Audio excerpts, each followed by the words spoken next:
ಕೊರಗ ಜನಾಂಗದವರು ಜೀವನವಿಡೀ ತಮ್ಮ ಬದುಕಿಗಾಗಿ ಹೋರಾಟ ನಡೆಸುವಂತಾಗಿದೆ. ಹಲವು ಜಾಗೃತಿಗಳನ್ನು ನಡೆಸಿದ ಬಳಿಕ ಉತ್ತಮ ಶಿಕ್ಷಣವನ್ನ ಪಡೆಯುತ್ತಿದ್ದಾರೆ.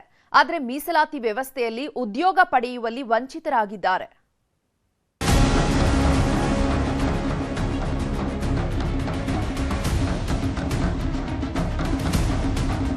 ಕರಾವಳಿಯ ಅತ್ಯಂತ ಹಿಂದುಳಿದ ಮೂಲ ನಿವಾಸಿಗಳ ಗೋಳು ಹೇಳತೀರದು. ಸಮಾಜದ ಮುಖ್ಯವಾಹಿನಿಗೆ ಬಾರದೆ ಕೊರಗ ಸಮುದಾಯ ಗ್ರಾಮೀಣ ಭಾಗದಲ್ಲಿ ಇನ್ನೂ ಅಸ್ಪೃಶ್ಯರಂತೆ ಜೀವನ ಸಾಗಿಸುತ್ತಿದ್ದಾರೆ.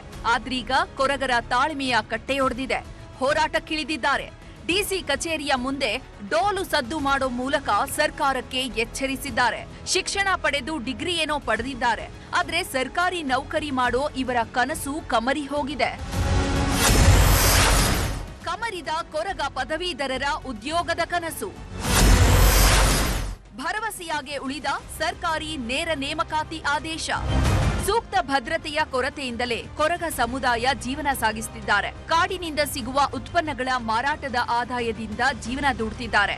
ಇಷ್ಟಾದ್ರೂ ಉನ್ನತ ಶಿಕ್ಷಣ ಪಡೆದವರಿಗೆ ಸರ್ಕಾರಿ ಉದ್ಯೋಗ ಈ ಸಮುದಾಯಕ್ಕೆ ಕನಸಿನ ಮಾತಾಗಿದೆ. ನೇರ ಸರ್ಕಾರಿ ನೇಮಕಾತಿ ಮಾಡುವಂತೆ ಉಡುಪಿ ಡಿಸಿ ಕಚೇರಿ ಮುಂದೆ ಧರಣಿ ಮಾಡ್ತಿದ್ದಾರೆ. ಈಗ ನಾವು ಹೋರಾಟ ಮಾಡಿ 1 ವರ್ಷ ಆಗಿದೆ. ಸರ್ಕಾರ ಘೋಷಣೆ ಮಾಡಿ ಈಗ 7-8 ತಿಂಗಳಾಗಿದೆ. ಆದರೆ ಇನ್ನೂ ಕೂಡ ಅದು ನೇಮಕಾತಿ ಮಾಡ್ಕೊಳ್ದೇ ಇರೋದ್ರಿಂದ ನಮಗೊಂದು ರೀತಿಯಲ್ಲಿ ಆತಂಕ ಎದುರಾಗಿದೆ. ಇಷ್ಟು ನಾವು ಪರಿಶ್ರಮ ಹಾಕಿ ಹೋರಾಟ ಮಾಡಿ ನಮ್ಮ ಸಮುದಾಯಕ್ಕೆ ಒಂದು ಹಕ್ಕು ನ್ಯಾಯ ಸಿಗುವ ಒಂದು ಹಂತದಲ್ಲಿ ಇನ್ನು ಬೇರೆ ಏನೋ ಆಗಿ ಹೋಗ್ತದೆ ಅನ್ನೋ ಕಾರಣಕ್ಕೋಸ್ಕರ ನಾವಿವತ್ತು ನಮ್ಮ ಒಕ್ಕತ್ತಾಯವನ್ನು ಮಾಡ್ತಾ ಇದ್ದೇವೆ. ನೇಮಕಾತಿ ಮಾಡ್ಕೊಳ್ತೇವೆ ಅಂತೇಳಿ ಒಂದು ಆದೇಶವನ್ನು ನೀವು ನಮಗೆ ಕೊಡಬೇಕು ಅಂತೇಳಿ ಹೇಳಿ ನಾವು ಈ ಸಂದರ್ಭದಲ್ಲಿ ಒತ್ತಾಯ ಮಾಡಲಿಕ್ಕೆ ಅನಿರ್ದಿಷ್ಟವಾದ ಒತ್ತಾಯವನ್ನು ನಾವು ಈ ಸಂದರ್ಭದಲ್ಲಿ ಮಾಡ್ತಾ ಇರುವಂತದ್ದು. ಕೊರಗ ಸಮುದಾಯದಲ್ಲಿ ಉತ್ತಮ ಶಿಕ್ಷಣ ಪಡೆದವರಿಗೆ ಸೂಕ್ತ ಉದ್ಯೋಗ ಭದ್ರತೆ ನೀಡಬೇಕು ಅನ್ನೋ ಇವರ ಗೋಳು ಇವತ್ತು ನಿನ್ನೆಯದಲ್ಲ. ಈ ಹಿಂದೆ ಉದ್ಯೋಗ ಭದ್ರತೆಗಾಗಿ ನಡೆಸಿದ ಹೋರಾಟದ ವೇಳೆ ಸ್ಥಳಕ್ಕೆ ಸ್ಪೀಕರ್ ಯುಟಿ ಖಾದರ್ ಬಂದು ಭರವಸೆ ನೀಡಿದ್ರು. ಆದ್ರೀಗ ನೇರ ಸರ್ಕಾರಿ ನೇಮಕಾತಿ ಭರವಸೆಯಾಗೇ ಉಳಿದಿದೆ. ವರ್ಷ ಕಳೆದ್ರೂ ಯಾವುದೇ ನೇಮಕಾತಿ ಆಗಿಲ್ಲ ಅಂತ ಆಕ್ರೋಶ ಹೊರಹಾಕ್ತಿದ್ದಾರೆ. ಕೊರಗ ಸಮುದಾಯದಲ್ಲಿ ಅನೇಕ ವಿದ್ಯಾರ್ಥಿಗಳು ಶಿಕ್ಷಣವನ್ನು ಪಡೆದು ಪದವಿ ಪಡೆದಿರ್ತಾರೆ.